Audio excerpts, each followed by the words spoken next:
Class 10th students, आज मैं हिंदी में आपको पाठ 4 मेरी जीवन रेखा पढ़ाने जा रही हूँ।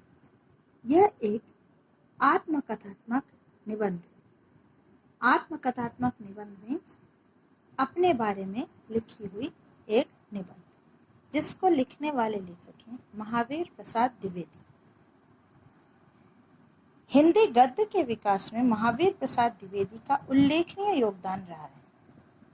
आपने स्वयं लिखने के साथ लेखकों को में चेतना जागृत की। द्विवेदी जी ने भाषा के संस्कार का महत्वपूर्ण कार्य किया। उनके द्वारा संपादित सरस्वती पत्रिका वास्तव में इस युग की साहित्यिक चेतना के प्रतीक बन गई।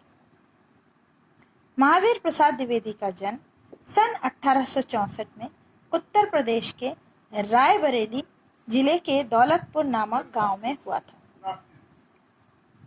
आपने स्वाध्याय से ही हिंदी, अंग्रेजी, मराठी, संस्कृत, बांग्ला आदि भाषाओं का ज्ञान प्राप्त किया।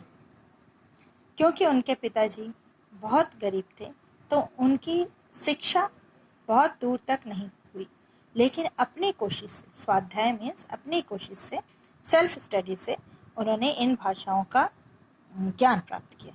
प्रारंभ में रेलवे में नौकरी की, फिर सरस्वती पत्रिका के संपादन का कार्य संभाला। आज जो भाषा हम बोलते हैं उसको खड़ी बोली बोलते हैं, हिंदी की खड़ी बोली। उसको इस रूप तक पहुंचाने में महावीर प्रसाद द्विवेदी का बहुत बड़ा योगदान रहा है। रचनाएं।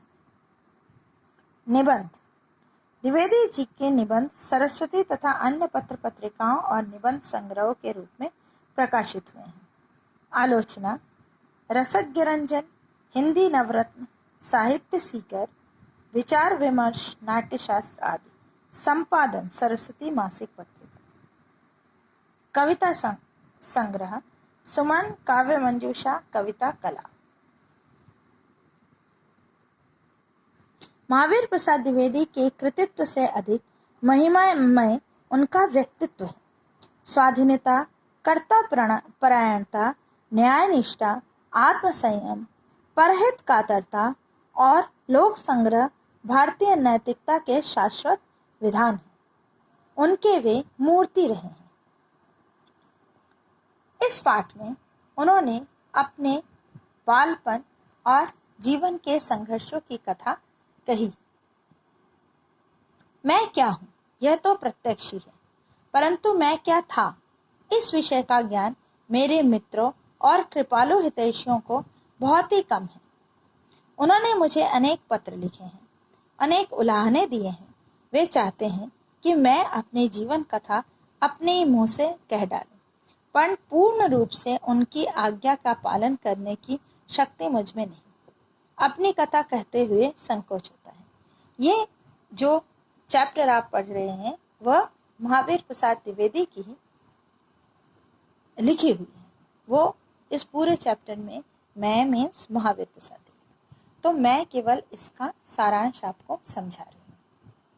लेखक कहते हैं कि मैं क्या हूँ ये तो सभी को पता है, लेकिन मैं क्या था यह बहुत कम ही लोग जानते हैं। तब जब वो लिख रहे हैं तब वो एक महान सरस्वती पत्रिका के संपादक के रूप में और एक महान व्यक्तित्व बन चुके हैं। उसके पहले उनका जीवन कितना कठिन था यह वो इस पाठ में बता रहे हैं कि वो एक ग्रामीण व्यक्ति थे। इनके पिताजी ब्राह्मण थे और बहुत 10 रुपए महीने के वेतन में उनका घर चलता था। फिर दादाजी पूजा पाठ करके थोड़ा बहुत कमाते थे। पिताजी भी आपके तार विभाग में थे और बम्बई में रहा करते थे।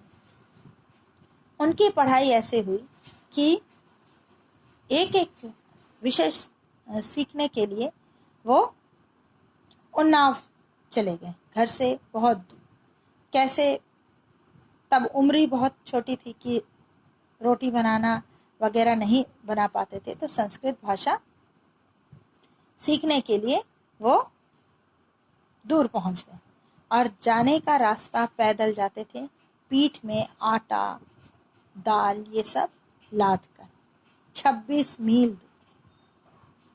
ऐसे करके कुछ दिनों तक पढ़ाई की, फिर नौकरी लगी अजमेर। 1 साल अजमेर में 15 रुपए महीने की नौकरी करके पिता के पास बम्बई पहुंचे और रेलवे में 50 रुपए महीने के तार बाबू बन गए, क्योंकि उनको ज्ञान प्राप्त करने का बहुत शौक था।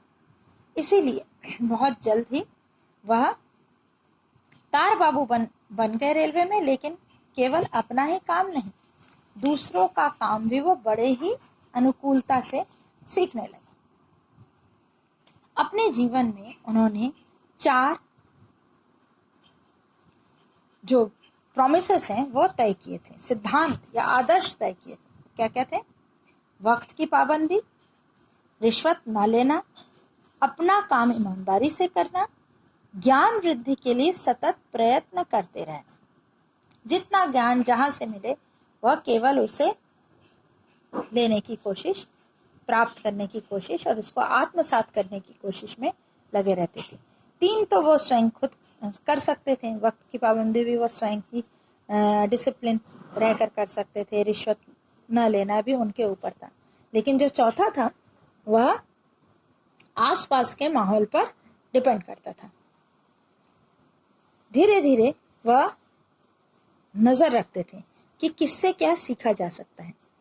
जब उन्होंने ज्ञान प्राप्त करने के में सारे लोगों के काम, जो उनके आसपास जो भी काम करते थे, वो सारे काम वो सीख गए। इससे क्या हुआ कि जो ऑफिसर थे उनकी नज़र में वह ऊपर चढ़ते गए और उनकी तरक्की होती गई।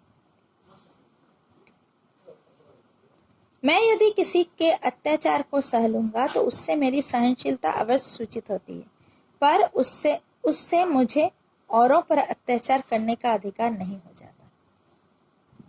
एक बार मतलब ये वो कह रहे हैं कि अगर कोई अफसर उनको कुछ भी कहता था तो वो सह लेते थे, तो इनकी सहनशीलता तो प्रूव हो जाती थी। लेकिन इसका मतलब ये नहीं कि जैसा उनसे कहा जाए वो अपने से जूनियर को भी वैसा ही उन पर अत्याचार करें।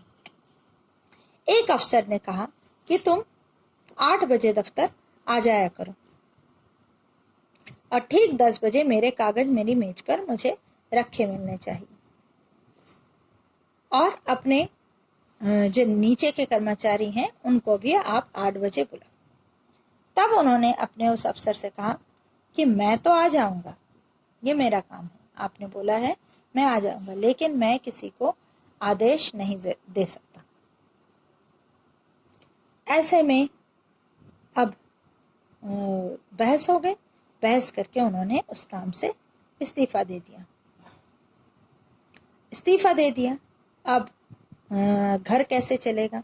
उनकी पत्नी ने कहा कि घर जैसे भी चले, लेकिन फिर बाद में उन पर दबाव भी बनने लगा कि वो वापस नौकरी ज्वाइन कर लें। लेकिन उनकी पत्नी ने कहा कि थूक कर भी कोई चाटता है क्या? फिर वहां से वो अपने संस्कृत ज्ञान और वगैरह को लेकर पहुंचे। जीवन चलता रहा और उनके पास उन्होंने छोटे छोटे लेख लिखने शुरू किए।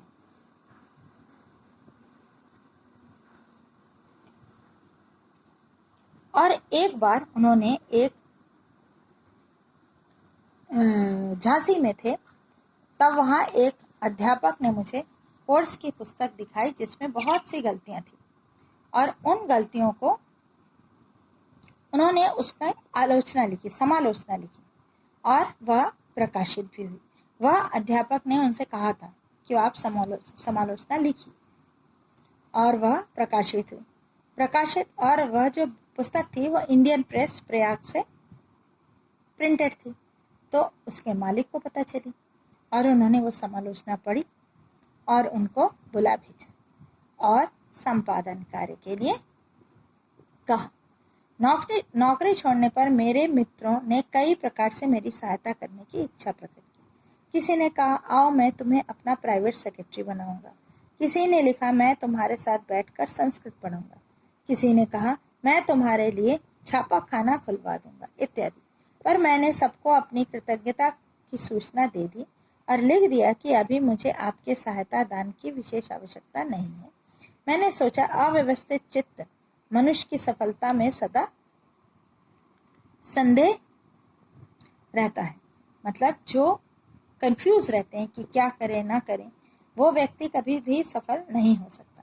एक काम में उन्होंने मन लगाया और सरस्वती पत्रिका का मन लगाकर संपादन करने लगे। और उनके जो मालिक थे वो भी उन्हें बड़े प्रेम से, मतलब पूरी छूट दे रखी थी और बहुत प्रेम से उनसे पेश आते थे। चिंतामणि घोष नाम था उनका। इस समय तो कितनी ही महारानियां हिंदी का गौरव बढ़ा रही हैं, पर उस समय एकमात्र सरस्वती ही पत्रिकाओं की रानी नहीं, पाठकों की सेविका थी। उस समय सरस्वती एक बहुत प्रसिद्ध पत्रिका थी जिसके वो संपादक थे, और उसमें लेख छपना एक रेस्पेक्ट की बात हुआ करती थी। तो बहुत लोगों ने उन्हें इस कार्य में लालच देने की, घूस देने की बहुत कोशिश की, लेकिन वो इस चीज़ से बिल्कुल ही दूर थे। उन्होंने अपने लिए जो आदर्श बना रखे थे वह लगातार उनके जीवन में काम ही आए। और इस सरस्वती पत्रिका में वो भाषा का ध्यान तो रखते थे, लेकिन बहुत से अन्य भाषाओं के शब्द भी वह इस्तेमाल करते थे जिससे पाठकों को वह समझने में आसानी हो। ऐसे ही केवल अपनी विद्वता झाड़ने के लिए वह कठिन कठिन शब्दों का प्रयोग नहीं करते थे। ऐसे ही उनके जीवन का जो समय था, कठिन समय से वह एक प्रसिद्ध व्यक्ति